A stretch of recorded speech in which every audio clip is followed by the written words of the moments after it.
అల్లూరు జిల్లాలో పోలీస్ యువ క్రీడా శిబిరం ఆధ్వర్యంలో నెల రోజుల పాటు సమ్మర్ క్రికెట్ శిక్షణ కార్యక్రమాన్ని నిర్వహించారు. అందులో ఉత్తమ ప్రతిభ కనపరిచిన వారికి సర్టిఫికెట్లను అందజేశారు. వ్యసనాలకు దూరంగా ఉంటూ మంచిగా భవిష్యత్తును తీర్చిదిద్దుకోవాలని యువతకు ఎస్పీ పిలుపునిచ్చారు.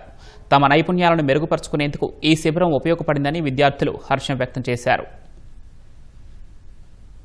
1 month cricket summer camp organiser దీనికి సమావేశం చేయడం జరిగింది. ముఖ్యమైన ఉద్దేశం గిరిజన ప్రాంతం నుండి కూడా కొంతమంది పిల్లలు స్పోర్ట్స్ ని ఒక ఇంట్రెస్ట్ గా తీసుకొని ఒక డిసిప్లిన్ ని వాళ్ళు శారీరకంగా గానీ మానసికంగా స్ట్రాంగ్ అయి ట్రైబల్ ఏరియాస్ నుండి ఒక నేషనల్ లెవెల్లో కూడా మన మంచి ప్లేయర్స్ పైకి రావాల్సిన ఉన్నాయి. వీళ్ళకి గ్రౌండ్ లో తీసుకువెళ్లి అట్లా ప్రాక్టీస్ చేసే వాళ్ళం. బట్ సడన్ గా సమ్మర్ కోచింగ్ అనేసరికి పిల్లల్ని తీసుకొచ్చి ఈ కోచింగ్ లో జాయిన్ చేయించడం జరిగింది. ఇక్కడ బేసిక్స్ చాలా చక్కగా నేర్చుకున్నారు. పిల్లలు దాన్ని ఫ్యూచర్ లో చాలా చక్కగా యూటిలైజ్ చేసుకుంటారు అనుకుంటున్నాము. క్రికెట్ అని అందరినీ గ్యాదర్ చేసి కిట్లు ఇచ్చి ఆడిపించారు. టెక్నిక్స్ అనేవి మేము నేర్చుకున్నాం సార్. క్రికెట్ అనేది నార్మల్ గా ఎలా పడితే అలా ఆడేవాళ్ళం, కానీ బేసిక్స్ చెప్పి టెక్నిక్స్ మాకు నేర్పించి మొత్తం అందరినీ బాగా 1 మంత్ లో ట్రైన్ చేశారు. ఇంత మంచి సమ్మర్ క్యాంప్ మాలాంటి ట్రైబల్ పిల్లలందరికీ కిట్లు మొత్తం సార్లే అందించేసి వాళ్ళే మొత్తం పెట్టి ఇలా మాకు మొత్తం బేసిక్స్ క్రికెట్ గురించి అట్లా నాలెడ్జ్ క్రికెట్ నాలెడ్జ్ అనేది మా